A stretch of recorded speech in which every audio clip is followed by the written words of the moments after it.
পৃথিবীতে এমন একটি জায়গা আছে যেখানে দুটো সমুদ্র কাঁধে কাঁধ মিলিয়ে চলছে, কিন্তু কোনোদিন এক হয়নি। কোনো দেওয়ালও নেই, কোনো বাধা নেই, তবুও যেন অদৃশ্য কেউ মাঝখানে দাঁড়িয়ে আছে। বিজ্ঞানীরা এই রহস্য আবিষ্কার করেছিলেন 1970 সালে। আর অবাক হয়ে দেখলেন এই একই কথা একটি কিতাবে লেখা আছে 1400 বছর ধরে। সেই কিতাবের নাম ছিল আল কোরআন। আজকের ভিডিওতে আমরা এই রহস্যের গভীরে যাব।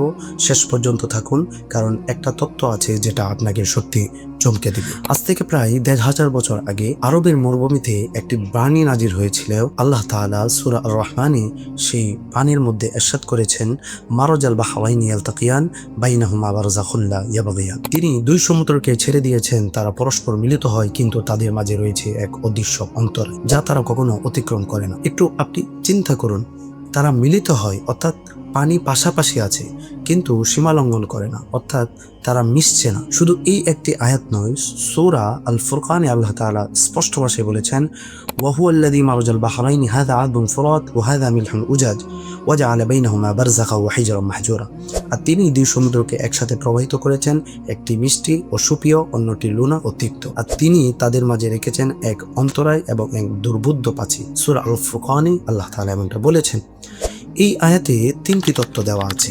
এক, দুটি সমুদ্র, একটি মিষ্টি একটি লুনা। দুই, তারা একসাথে প্রবাহিত হচ্ছে। তিন, মাঝে এক অদৃশ্য বাধা আছে। এই তিনটি তত্ত্বই আজকে আধুনিক সমুদ্র বিজ্ঞান হুবহু নিশ্চিত করেছে। ইমাম ইবনে কাসির রাহমাতুল্লাহি আলাইহি তার বিখ্যাত তাফসিরে তিনি বলেছেন, আল্লাহ দুটি সমুদ্রকে পাশাপাশি রেখেছেন যাদের ঘনত্ব ও স্বভাব আলাদা। তিনি এক অদৃশ্য আড়াল বানিয়ে দিয়েছেন যাতে একটির গুণ অন্যটিকে নষ্ট না করে। এই কথা তিনি বলেছিলেন শত শত বছর আগে। তখন বৈজ্ঞানিক কোনো শব্দ ছিল না, কিন্তু তিনি মূল সত্যটাই ধরে ফেলেছিলেন কোরআনের আলোর মাধ্যমে। রাসূলুল্লাহ সাল্লাল্লাহু আলাইহি ওয়াসাল্লাম বলেছেন, ইন্নাল্লাহা লাম ইউনজিল দাআন ইল্লা আনজালা লাহু শিফাআন। নিশ্চয়ই আল্লাহ এমন কোনো রোগ নাজিল করেননি যার নিরাময় তিনি নাজিল করেননি। অর্থাৎ আল্লাহ প্রতিটি সৃষ্টির পিছনে এক গভীর কারণ রয়েছে। দুই সাগরের মাঝের এই অদৃশ্য প্রাচীরও তেমন। এটি শুধু একটি প্রাকৃতিক ঘটনা নয়, এটি আল্লাহর এক সুনির্দিষ্ট ব্যবস্থা। এবার বিজ্ঞানীরা কি বলে সেটা একবার শুনি। 1970-এর দশকে বিশ্ববিখ্যাত ফরাসি সমুদ্র গবেষক জ্যাক কুস্টো জিব্রাল্টার প্রণালীতে গবেষণা করতে যান। তিনি সেখানে দেখলেন আটলান্টিক মহাসাগর আর ভূমধ্য সাগরের পানি একে অপরের সাথে মিলছে, কিন্তু সেটা মিশছে না। এই দৃশ্য দেখে তিনি হতবাক হয়ে গেলেন। তিনি এই ঘটনাকে বলেছিলেন, the most surprising and ব্যাফলিং Discovery of my career. অর্থাৎ আমার কর্মজীবনে সবচেয়ে বিস্ময়কর আবিষ্কার এটি। পরে বিজ্ঞানীরা এই ঘটনার ব্যাখ্যা দিলেন। এর নাম দেওয়া হলো হ্যালোক্লাইন এবং থ্যাকনোক্লাইন। লবণাক্ততা ও ঘনত্বের ভিন্নতার কারণে দুই সমুদ্রের মাঝে একটি পাতলা কিন্তু শক্তিশালী অদৃশ্য পদ্মা তৈরি হয়। আটলান্টিকের পানি বেশি লোনা, বেশি ঘন, বেশি ঠান্ডা। ভূমধ্য সাগরের পানি কম লোনা, কম ঘন, বেশি উষ্ণ।